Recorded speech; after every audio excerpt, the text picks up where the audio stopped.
What's up, guys? Welcome to my new purchase, which is a treehouse on stilts. Have you ever seen anything like that? Well, me neither. And I've actually been driving by this house for like literally the last 25 years, and I freaking love this place. I've actually envisioned living here since like I was a young kid. I always thought that I was going to own this property, and dude, I freaking own this property. So I'm super excited for you guys to see the treehouse on stilts.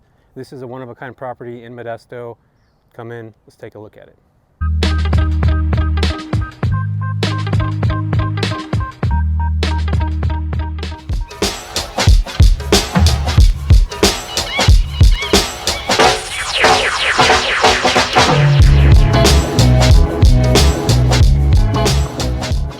So I've talked to you guys about short-term rental bans in Modesto, California, and yes, there is a short-term rental ban, but I heard and talked to somebody at the council that they're actually going to grandfather in all the short-term rentals that are currently here, and they're going to cap them and not allow anybody else to come into this space that isn't already an active short-term rental. So one of the reasons why I bought this place is because I want to make sure that I'm skating to where the puck is going, and I suggest that everybody really thinks about that. What does that even actually mean?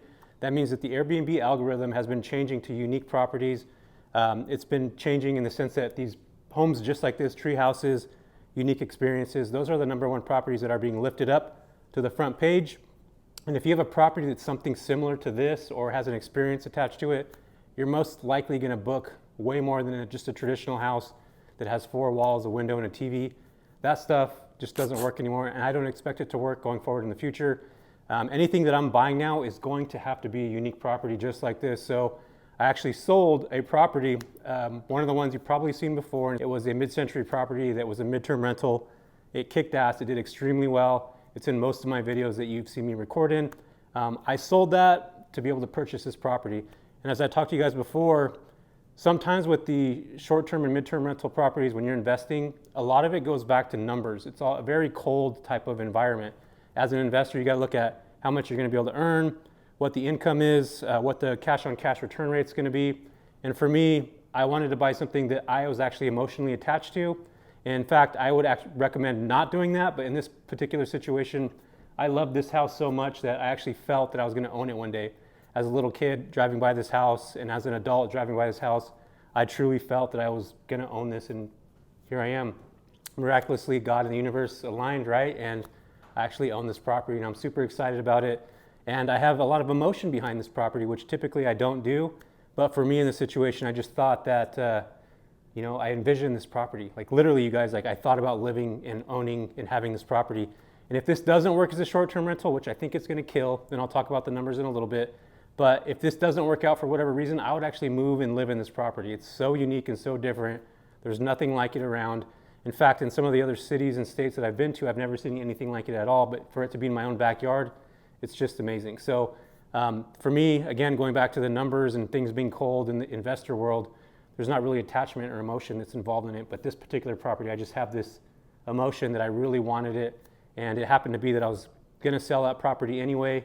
And I bought that property in 2018 for about $270,000. I was able to profit $200K, and I rolled that $200K into this property that I purchased for $700. So everything just worked out perfectly. And I think sometimes at some point you have to let go of properties that aren't necessarily performing well. And I would imagine everybody right now, as we're going into a downturn market, if you have properties that aren't performing well, sell them now. Get rid of them, hold on to your cash, and wait to buy something in the next 6 months to a year where there's going to be better opportunities to buy.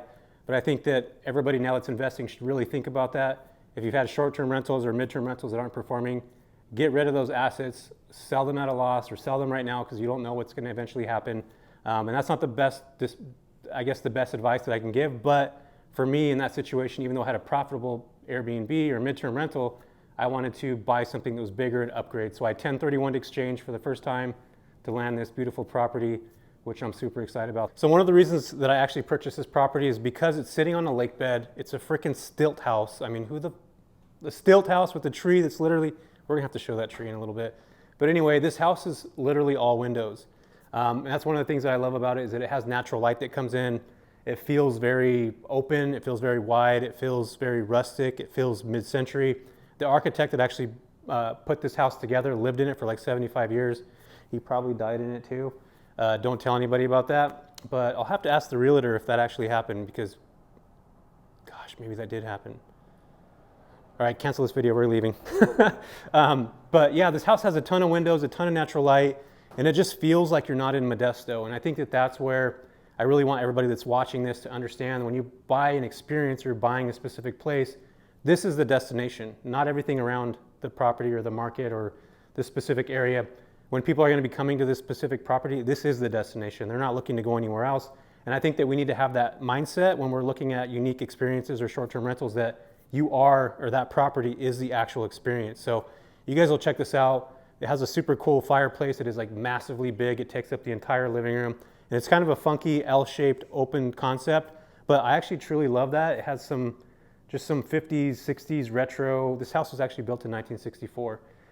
So it has that old school feel to it, but it just feels like you're in some kind of cabin that's, I don't know, man. It's just a fucking cool vibe. Excuse my language. Sorry, mute that for any kids that are watching. Should I not say that out loud? I'm gonna say it out loud. Cancel that, you guys, backwards. But anyway, we're gonna take a walk through this place. I'm gonna show you guys some of my favorite stuff, but this living area is literally one of them. So come on with me, we'll check it out. So this is the kitchen, and I'm actually drinking on the job, but technically not, because this is a Michelob Ultra, which is basically water with a little bit of food coloring in it. But anyway, this kitchen is super retro. None of it's been redone except for the countertops.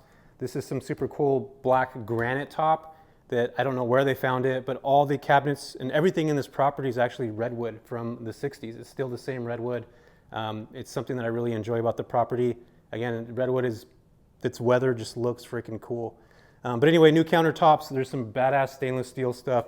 A lot of the place is still exactly as it was in the 60s when it was put together, but there's some new amenities like this here, like the countertop. There's a super cool little beer wine fridge that's over there as well. But I mean, this is a cool place. Let's come on down the hall. We'll take a look at this. You guys, how freaking cool is this? A red light in a bathroom. And I always thought that this was like a weird thing that I've seen in like murder movies, but it's actually a heat lamp. And I guess you folks in the Midwest probably know about these heat lamps. But this bathroom, did I just say bathroom? This bathroom was redone. It still has this old school charm to it, but it's just a super cool layout. I really enjoy it a lot. It is kind of a little claustrophobic, but it's got some pizzazz to it, something different. All the bedrooms have glass, just like the front of the house that you guys saw before. So everything is basically glass. So you can fall out any window that you want, depending on, when I bought this house, you guys, there was actually a ladder that was built from the 60s, so if there's ever a fire in here, you can actually throw a ladder out the window and attach it to the side of the window. This is super cool. There's a little patio deck for whoever has this room, which I really love. And you guys are seeing everything now as I'm putting it together. So it's going to take probably, I don't know, maybe a couple weeks. So I'm letting you guys see everything before things actually truly happen. And we'll make another video of the after effects of what everything looks like after we piece it together. Another bedroom. So this is a 3-bedroom, 2-bath house, you guys. I don't think I mentioned that. This is one of the bedrooms. It's one of the smaller bedrooms, but again, everything in this property is windows, so you have floor to ceiling windows. Something that I truly love, that you have that outdoor experience in the inside, and every single one of these windows opens up completely, so you can actually have tri-fold windows that open through the entire house. Every single window that you see actually opens, which is a little scary for an Airbnb. I got to try to figure something out with it. I don't know what I'm going to do yet, but yeah, this is one of the bedrooms. I really like it. It has a cabin-y feel, but again, you're not in a cabin. So this is the master bedroom. It is a larger size bathroom, or master bedroom. It is bigger than the other rooms, which is great, which is probably why it's the master, obviously, right? But I love this room because it has built-in desks already in here. And this stuff was built in the 50s. Again, like I mentioned before, imagine just like sitting here working on some projects or something, editing, whatever. So I really like this space because, again, all the windows open up. You get the natural outside light coming in. It's just a very bright room, and it has this super cool wood trim that you guys can take a look at. It's from the 50s. It's still operational, still looks good, and I like that weathered rustic look. So this is the bathroom, completely redone. They kept the same floors that were in the other living room, which I think these floors were probably from the 50s, that they've been around this entire time. I think they're actually through the entire house. New cabinets, new trim, new lighting, which we might actually change the lighting, I'm not sure yet. And then a brand new bathroom, a brand new shower that's been completely done, which I really like a lot. Can actually stay in every single one of my properties that I buy just to see what it feels like for a few nights. So I'm yet to do that here. So I actually ended up purchasing this.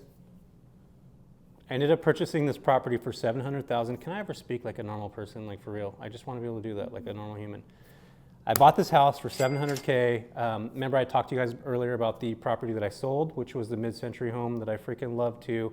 I actually ended up selling that property to a student of mine that's in my mentorship, the midterm rental mentorship. After he bought that property, he literally got a year booking for $7,000. So Peter, shout out to you, man. I'm extremely excited that you were able to land that deal. And actually it gave me seller's remorse that I actually wish I would have kept it, but I'm glad that you got it because it's in good hands. So again, I bought this house for $700K. I sold the other property for $450,000. I was able to use $200K to bring into this property. So my mortgage with this place now is $3,800 a month. I expect this property to do about $10K a month, and on slow months, probably right around 6 or 7. So I'm still gonna be cash flowing a couple $1,000s per month. Plus I have this unique property that is freaking amazing. And at the end of the day, like I mentioned before, you guys, being an intuitive investor, it's going where the puck, or skating to where the puck is going. And what I mean by that, again, as I mentioned a second ago, is that we see what the market's doing, how it's fluctuating, and the Airbnb algorithms change. So we have to make sure as intuitive investors that we're looking forward, we're going to where the puck is going, we're not waiting for everybody to get there, and then all of a sudden we decide to move into that space. If you want to be a leader in this short-term or mid-term rental space, you got to do things different. You got to be intuitive. You have to do things with intention, and you have to make sure that you're following people that are actually moving and heading in the direction that you want to go. I think that surrounding yourself with people that are making big moves and that are kind of spearheading this movement, you have to align yourself with those folks. And I truly believe that these types of properties will be the future of short-term rentals, because what else is going to happen? What else is the short-term rental industry going to do? What's going to be different? There's really not a whole lot of things that can change properties, right? Except for an experience that's behind the actual property, which I hope you guys all suggest and look at and maybe think about. If you like this video, please leave a comment down below. If you're gonna buy something that's unique, leave a comment down below. If you'd rather midterm rent, leave a comment down below, and please like and subscribe. I don't ask for much, but I do ask for that. I appreciate you guys so much, and we'll see you in the next one.